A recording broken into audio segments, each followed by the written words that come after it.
До вашої уваги 6-й епізод відеоподкасту «А що про Крим?». Сьогодні мій співрозмовник, кандидат історичних наук, дослідник історії кримських татар Мартін Олександр Кислий. Салям алейкум, пане Мартіне, дякую, що ви знайшли час і завітали до нас. Алейкум салям, дякую, що запросили. Перше питання. Зараз ми всі, фактично, громадяни України різного походження, які живуть тут, залишаються всередині країни. Зокрема, вони є не лише спостерігачами, певною мірою і творцями, такими хронікерами тієї історії, яка відбувається у нас на очах. До вас, як до історика, в мене таке питання, що ми маємо зробити, звісно, окрім перемоги, і чого ми маємо досягти, аби майбутні покоління, які будуть вивчати цей період історії, вони не вивчали це не просто як одну з яскравих, важких і трагічних сторінок історії, але як і такої, що стала фундаментом успішної держави. Ми маємо постійно рефлексувати над тим, з якими викликами ми стикаємося на нашому шляху до перемоги.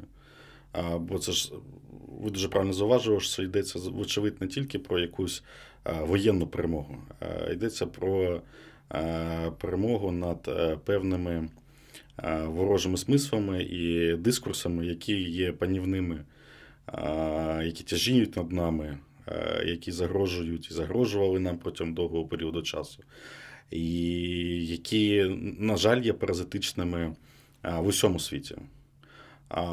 Тут, зокрема, мені йдеться про образ Росії, який склався у світі після 91-го року, а насправді значно раніше.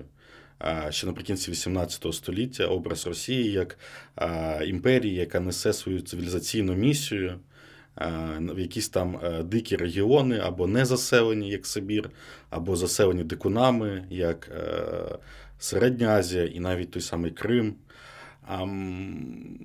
Це панівне уявлення про Росію, воно зберігалося і, на жаль, певною мірою досі зберігається.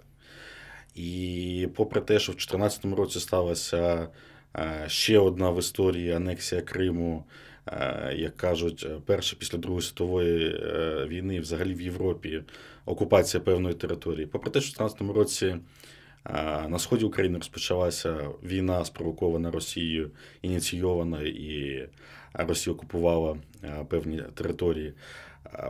Оцей образ, оце ставлення до Росії з боку західного світу, а насправді не тільки західного, зараз багато говорять про цей глобальний південь і його зачаровані Росією, це ставлення не змінилося. І от уже після 24 лютого, принаймні в тому середовищі, можна вас переб'ю? Це ставлення не змінилося, тому що це торкнулося таких, так би мовити, віддалених? Бо воно дуже глибоко вкорінене, воно надзвичайно глибоко вкорінене. Дивіться, розпадається за часів радянського... Я можу говорити про своє академічне середовище. Та? Під час існування Радянського Союзу в цей період, наприклад, в північноамериканських університетах створюються так звані радянські студії з вивчення Радянського Союзу. Це стосувалося соціології, політології, історії, загалом гуманітарних наук. Зрозуміло, що ці інститути фінансувалися, наприклад, з метою стратегічною, вивчення, щоб перемогти. Але академічна наука, вона і не та її академічна наука, аби розвиватися в своєму певному руслі. І ці академічні студії, вони потрапили в певну пастку ототожнювання усіх територій національних, які входили в склад Радянського Союзу, з Росією. І тому, коли розпався Радянський Союз у 91-му році, ці студії радянські, які перетворилися на російські, які перетворилися на східноєвропейські, які перетворилися на слов'янські студії, в них не було інших національностей. Вони не були суб'єктом України, Узбекистану, Казахстану, прости господи, Білорусі. Була лише якась Росія, в сфері впливу якої є якісь там осколки імперії. І 14-й рік, на жаль, не змінив цю ситуацію, бо ми пам'ятаємо цей твіт Маска, так, коли він написав, якщо ми історично поглянемо, ми маємо, як він там написав, ми маємо згодити, що Крим – це історична Росія. Оце от історично. Коли ти 3 століття над чимось встановлюєш своє окупаційне, але все ж таки панування, то воно Історично Росія. Тобто це якась гірка правда, з якою погодився весь світ, прийняв її, і статус-кво, від якого відмовлятися дуже складно. А 24 лютого 2022 року ми пам'ятаємо, Україна впаде за 3 дні, для чого Україні зброї. Це наслідок того самого уявлення про якусь дуже потужну імперію, яка готова зберігати або відновлювати контроль над нібито своїми землями. І Україна як суб'єкт, яка готова чинити спротив, там не було в цьому уявленні про світ.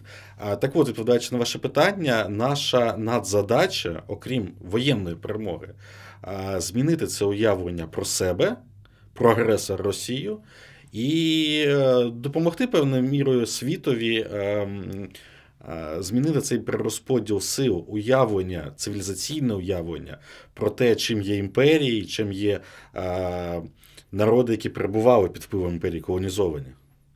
Колись я теж навчався на історичному факультеті, і там такі були наслідки навчання на історичному факультеті, позитивні, звісно, але що мені дуже сильно закарбувалося в пам'яті, це те, що історична наука, вона будується на 3 таких китах, аксіомах. Це те, що історію пишуть переможці, це те, що історичний факт або явище, або подія мають безліч інтерпретацій. І третє, це те, що історична наука, вона є основою будь-якої ідеології. Я розумію, що в нашій історії нашої України, як спільної української кримськотатарської нації, можливо, є певні сторінки, які нам треба переосвідомити. Якими б вони не були, я дуже сильно вболіваю за те, щоб ми були максимально щирими і відвертими. І які такі моменти, на вашу думку, ми маємо переосвідомити? Мені здається, дуже тонка межа між історією академічною дисципліною, яка має собі за мету опанування минулого, його осмислення, представлення певної історичної істини, і історію як знаряддя пропаганди, як просвітницький інструмент, і, зрештою, як щось, що сприяє порозумінню. І от академічним історикам, ви ставите питання академічному, дуже важко триматися на цій межі, не переходячи її. Звичайно, це завдання, воно надзвичайно актуальне, я згоден. І такими темами, які потребують рефлексування і проговорювання, мабуть, є насамперед часи Кримського ханства і Козаччини, Гетьманщини.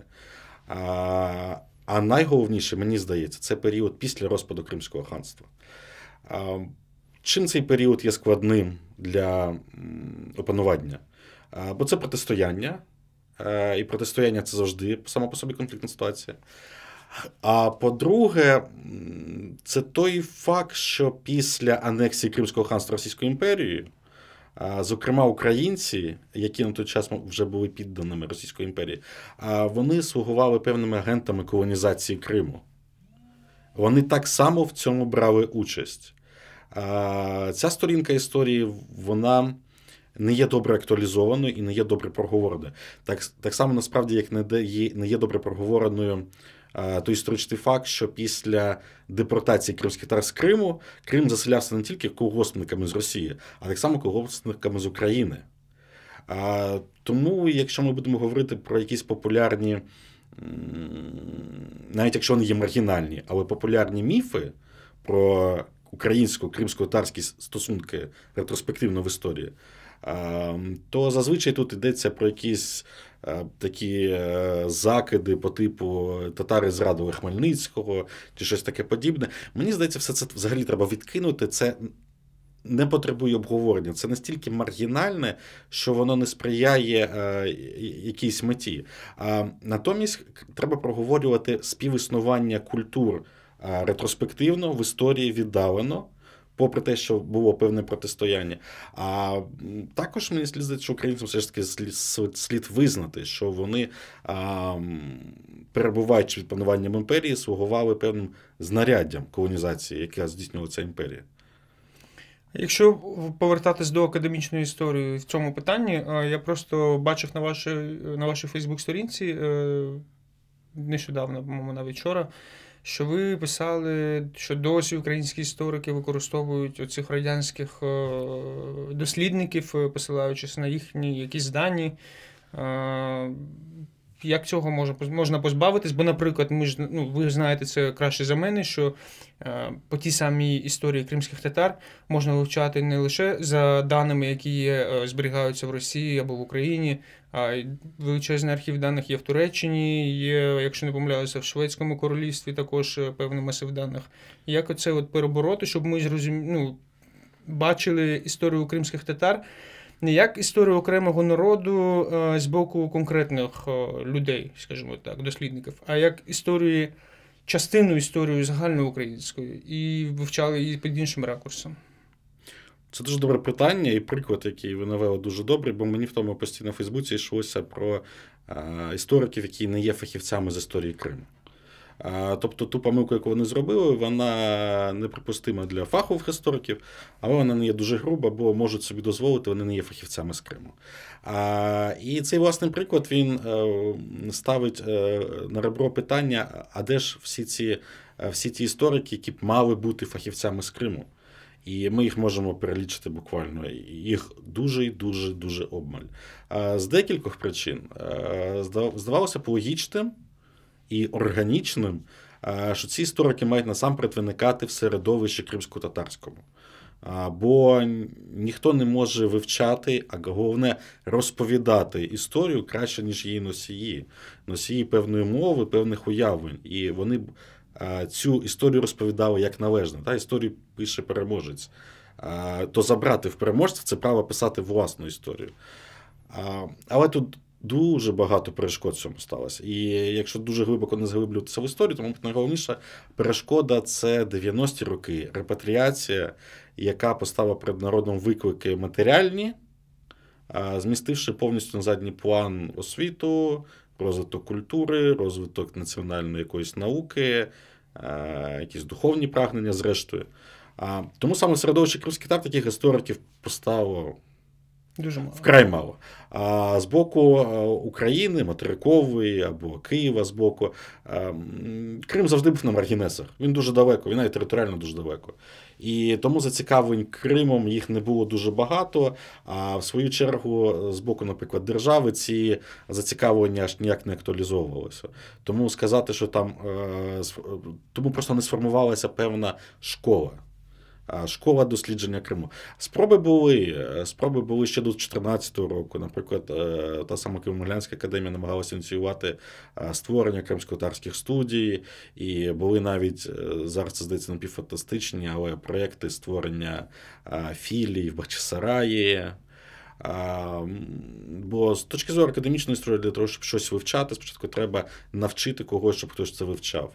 Бо хтось, хто там займається Другою світовою, там, не знаю, чимось, перевчати його на іншу тему, це трохи складно і недоречно.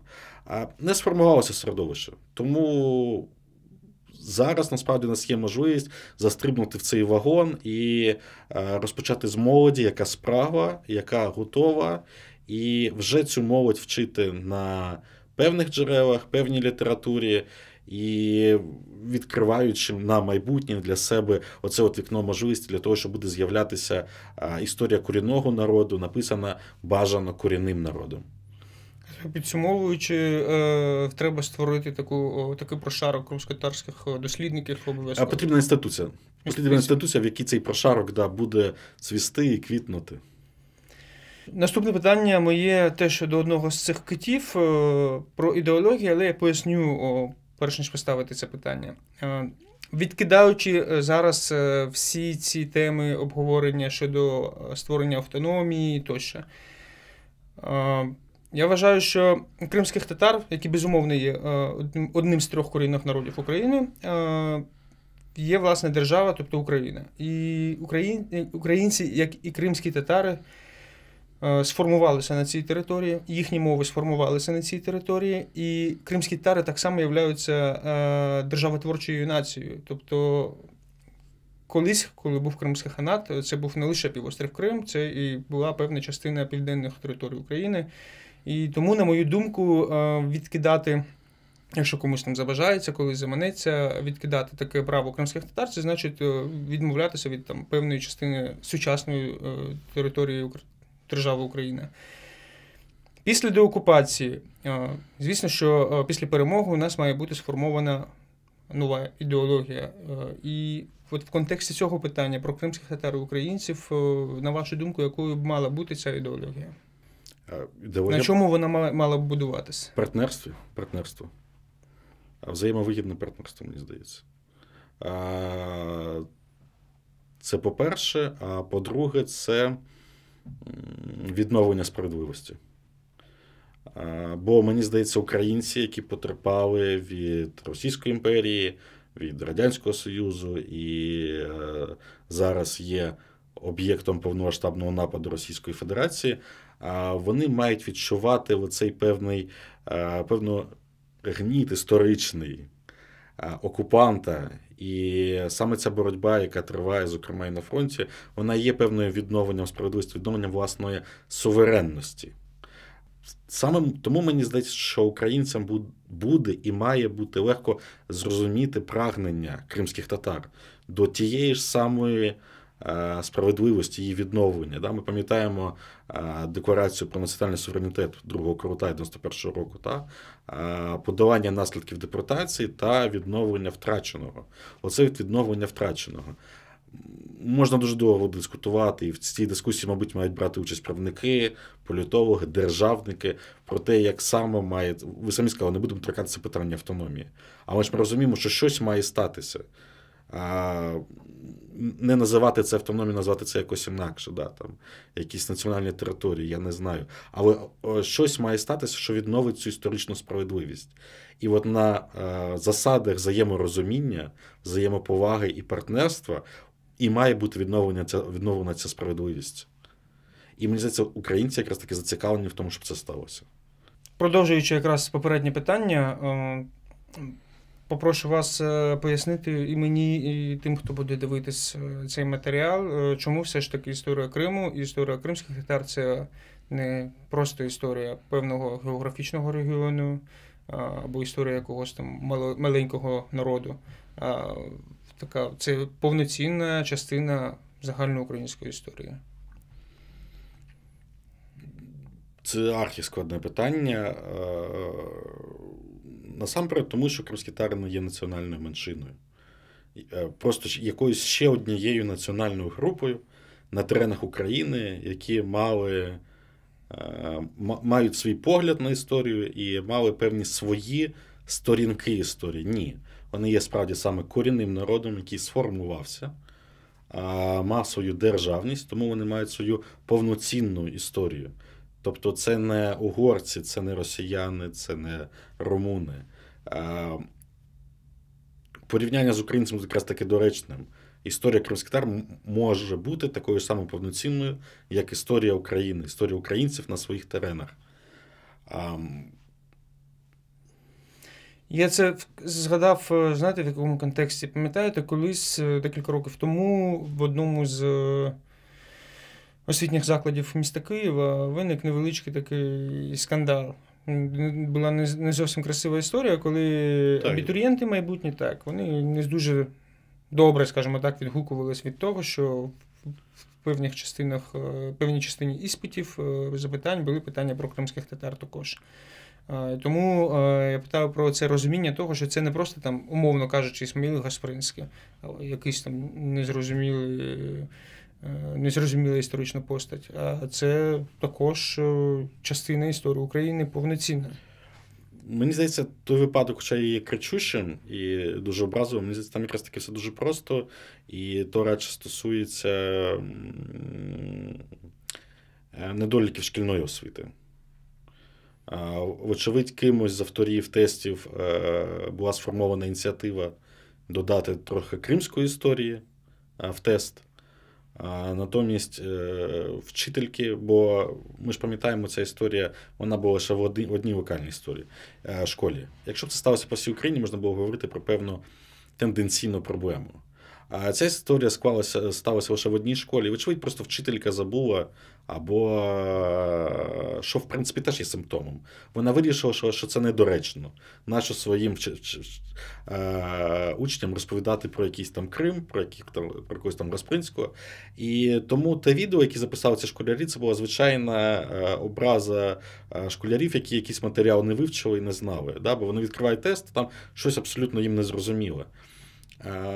І цей випадок є симптоматичним, бо він показує про те, коли зверху вже спускається якась вказівка, да, що ми включаємо в Крим в нашу історію, а знизу ще немає інтенції до цього.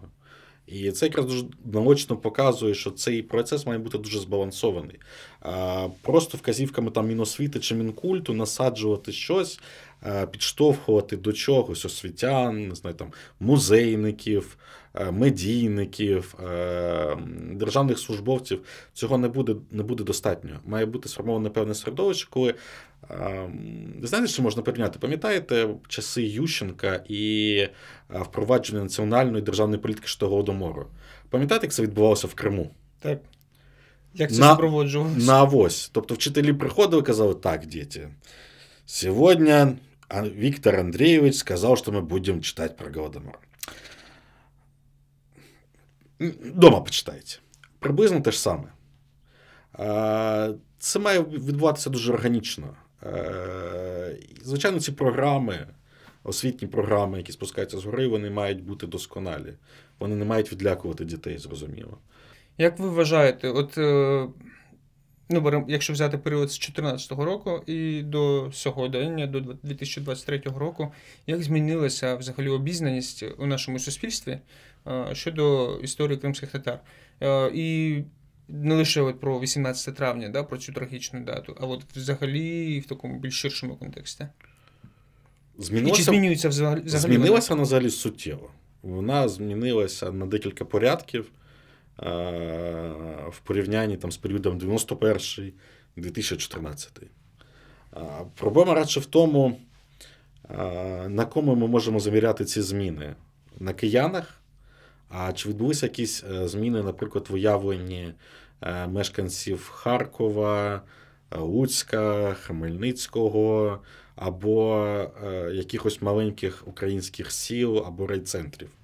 Бо зрозуміло, що в Києві були значні зусилля докладені різними агентами, різними акторами, різними виконавцями, і державними, і недержавними. Після 2014 року я сам працював в Національному музеї історії України, ми робили декілька виставок про Крим, кримських татар, про 18 травня і депортацію. І кияни приходили на ці виставки, вони дякували, їм було цікаво, вони приводили дітей, вчителі приводили учнів на ці виставки, на організовані екскурсії. А чи відбувалося щось подібне в регіонах, наприклад? Позаминулого року, 21-го, був проєкт, який робив Ростем Скібін, коли вони їздили по всій Україні, проєкт називався «Шуратський шлях». Але знову ж таки, вони з Києва приїхали на південь, охопивши декілька райцентрів, і насправді все. Тобто, я пам'ятаю, що були певні такі спроби, мабуть, реконструкції щодо Конотопської битви. Так, точно. Тобто зміни, звичайно ж, відбуваються, і вони мають свій вплив. Дуже суттєвий. Але масштабування цих змін, мені здається, воно недостатнє. Зараз можна побачити в соцмережах, зокрема, таких кримських тусовочках, де починаються знову нове коло, нові оберти, набирають дискусії щодо самоназви кримських татар. І в зв'язку з цим хочу вас питати: кримські татари, просто татари, кримці, хоромличі, хоромтюркляри, все ж таки, що з них найбільш відповідає історичній дійсності? Це питання якраз з розрізу ідеологічного, і мені дуже складно на нього відповідати, і мені здається, що я не маю права на нього відповідати, бо я не є кримським татарином, тобто не мені вирішувати.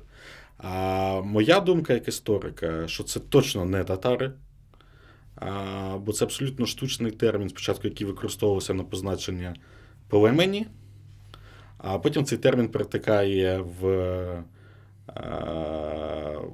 на захід і перетікає, опановується Російською імперією, і в Російській імперії, зокрема, він використовується на позначення всіх інородців. Просто всі інородці, які не росіяни, фактично це татари.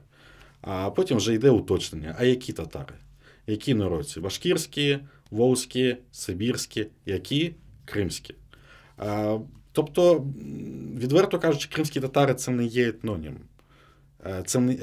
Тим паче, це не є саме назва. Бо вони самі себе так ніколи не називали. Проблема в тому, що імперія завжди будь-яка, вона створює купу пасток, викропуючи з яких можна потрапити в наступну. Після депортації 44-го року оцей етнонім кримські татари, він був вже повністю стертий. Він був повністю стертий з енциклопедії, він був повністю стертий з мап, він був повністю стертий з переписів населення. Кримські татари в переписи населення повертаються лише в 89-му році. А до того були просто татари, і в паспортах були татари. Тому процеси національної боротьби, які розпочалися після 44-го року, зокрема Національний рух кримських татар, ці процеси відбувалися за повернення оцієї своєї кримської складової. Ми не просто татари, ми кримські татари. Це була частина боротьби за повернення на батьківщину. Бо коли ти собі повертаєш ту частку кримські, ти стверджуєш своє право на цю землю. Я не просто якийсь татар, там існує легенда, да? Що Хрущов сказав, якщо вони татари, то нехай їжджають в Татарстан. А власне повернення цієї часточки, воно було надзвичайно важливим в умовах тієї боротьби. Саме кримські татари, не просто якісь, а саме кримські. І це зіграло злий жарт з народом. Повернувшись на батьківщину, вони ствердилися, як саме кримські татари. І я не пам'ятаю, який це крутай, чи 2002 року, чи 2004-го вперше виноситься це питання перейменування Кремли або кримці. І це рішення не отримало підтримки, хоча певна частка еліти, інтелігенції і політичної еліти, зокрема, проговорювала, що в цьому є потреба. Потреба відмежуватися від свого минулого.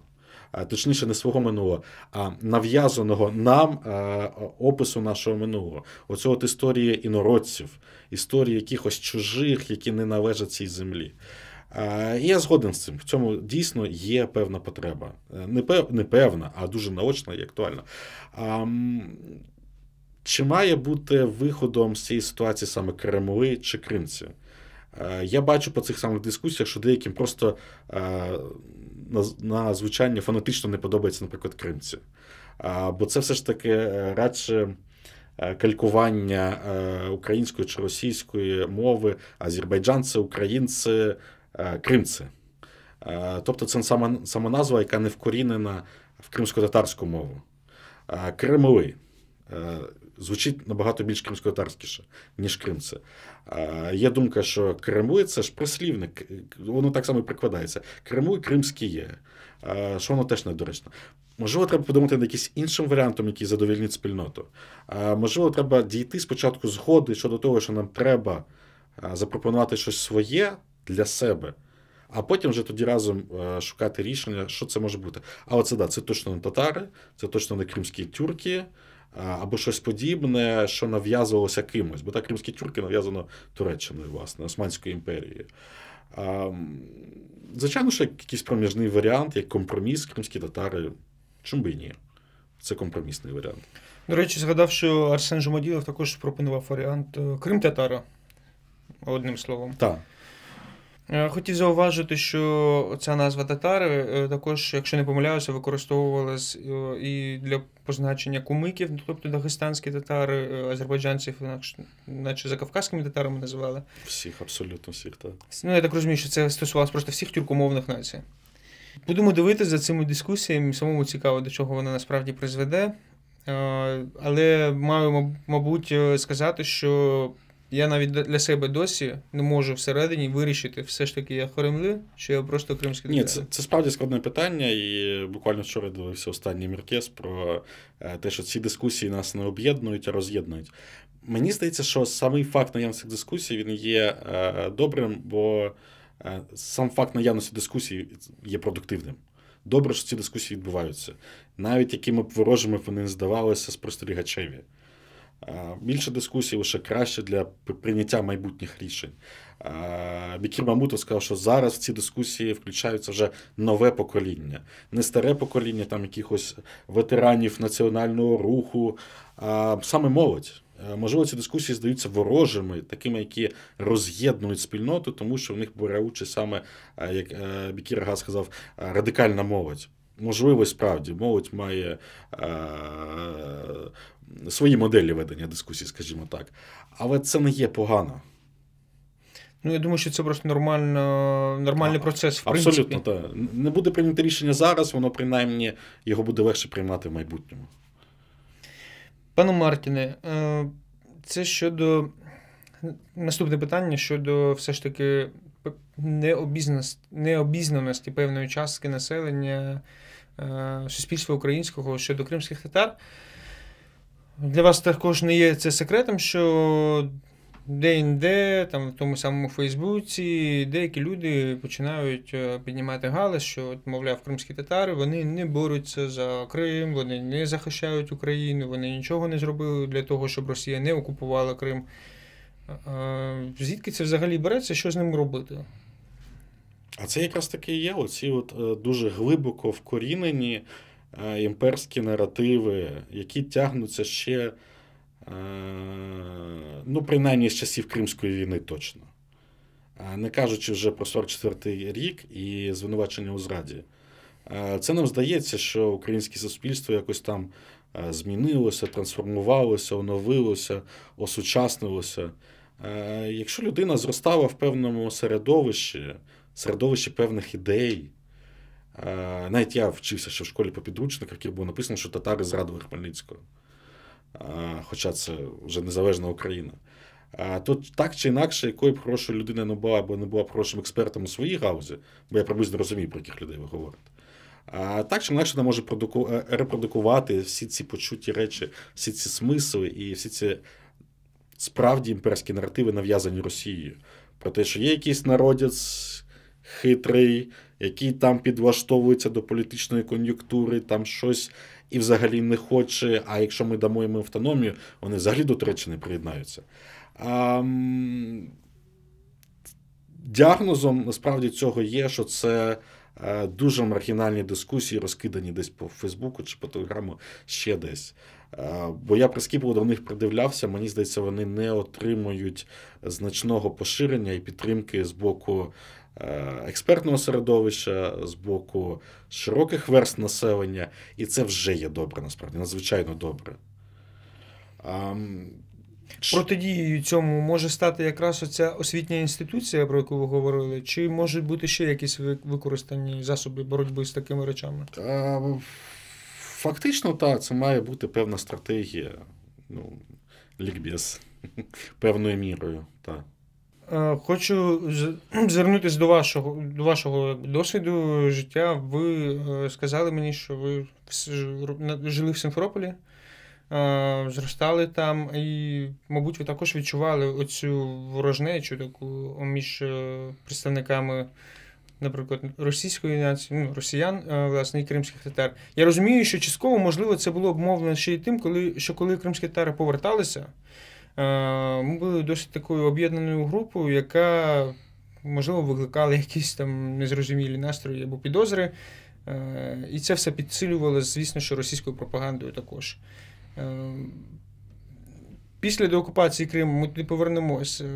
Як ми маємо це все подолати? Бо ми розуміємо, що такі настрої шовіністичні, вони лише підсилились за час окупації Криму, а тим паче за час повномасштабної війни Росії проти України. Мені здається, це трохи різні речі, бо ви дуже правильно зазначили, кримські татари поверталися масово і як певна об'єднана спільнота цілісна. 14-й рік і 22-й рік не призвели, на щастя, до зникнення народу на півострові. Тобто не буде вже повернення саме масового.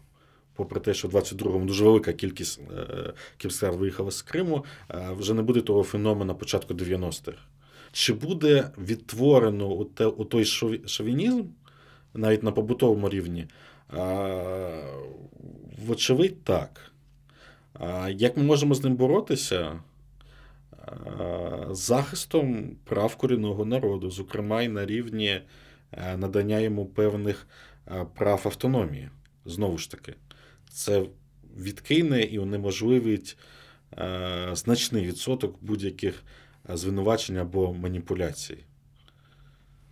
Якщо повертатись до такого теж проявів таких шовінізму, я розумію, наприклад, що до 2014 року все ж таки українська держава дуже мало уваги приділяла кримським татарам і вирішенню цих всіх питань.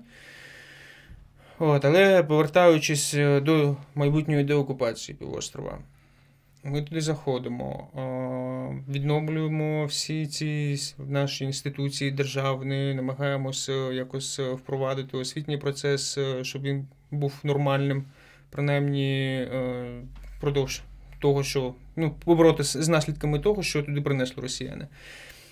Але чи не виникне якогось такого шовінізму з боку саме українців, знову ж таки ґрунтуючись на ось таких проявах дискусії, на кшталт того, що, як ви сказали, якщо ми дамо кримським татарам автономію, то вони побіжуть в бік Туреччини?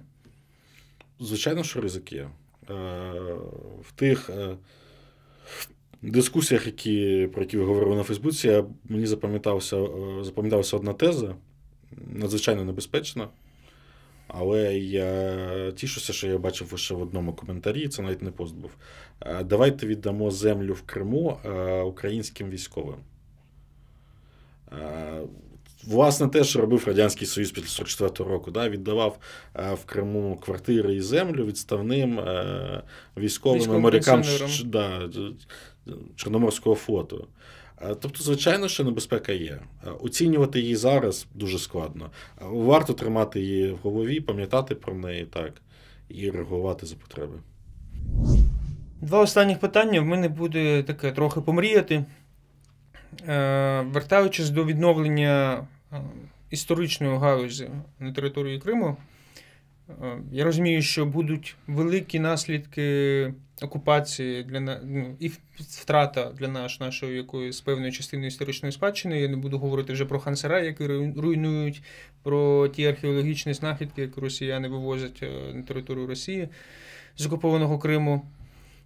Але якщо говорити про більш позитивні речі, які ми можемо вже, я думаю, проєктувати наше суспільство і робити, колись, коли я навчався, знову ж таки, на історичному факультеті, мені дуже хотілося, щоб у нас в Судаку, в моєму рідному місті, побудували або відкрили філію дослідницького інституту по історії і назвали його, наприклад, історичним інститутом імені Османа Ахчохрахла, тобто кримськотатарського дослідника.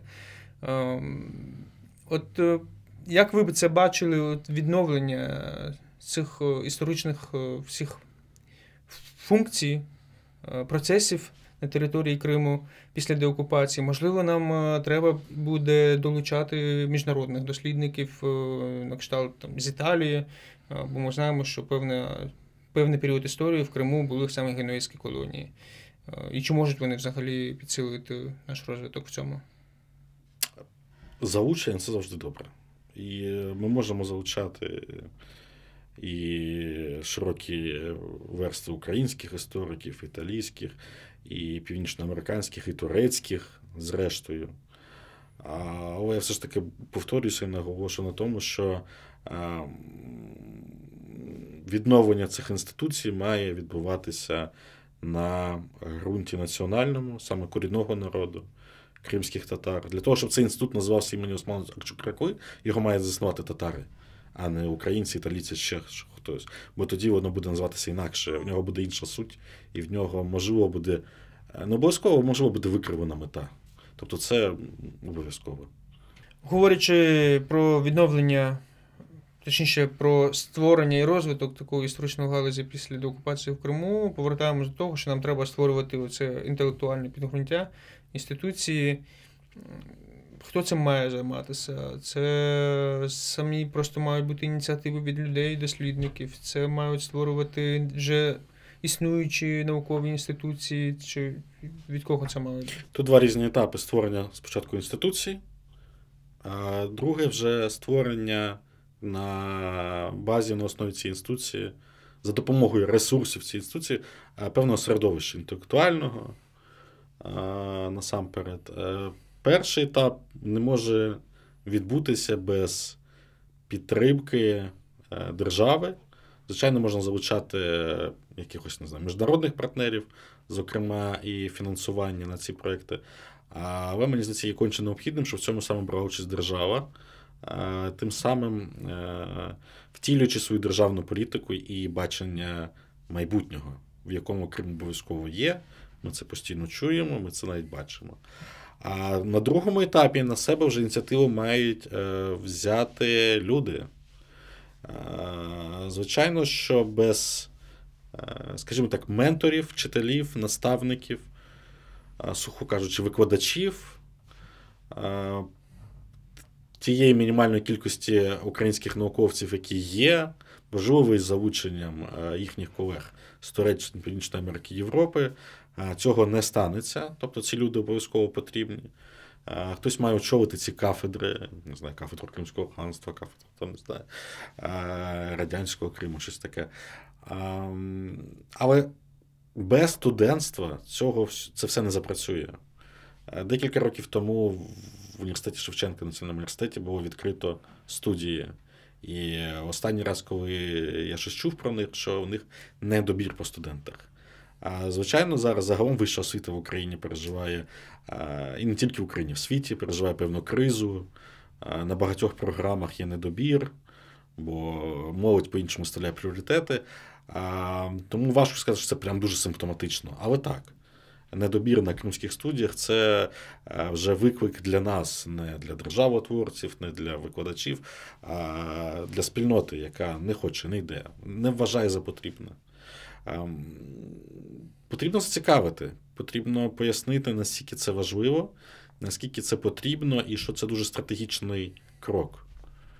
Це крок у майбутнє. Ну, можливо, тут є і певна частка недопрацювання якоюсь і медійною частиною, тобто або створення якихось науково-популярних, можливо, речей, щоб зацікавити суспільство у необхідності вивчення таких речей. Звичайно, так. Да. Останнє питання. Деокупація Криму. Яким він має стати, на вашу думку? Деокупований півострів? Вільним і кримськотатарським. Мартін Олександр Кислий, кандидат історичних наук, дослідник історії кримських татар. Дуже вам дякую за цю розмову. Да, çok sağ olun.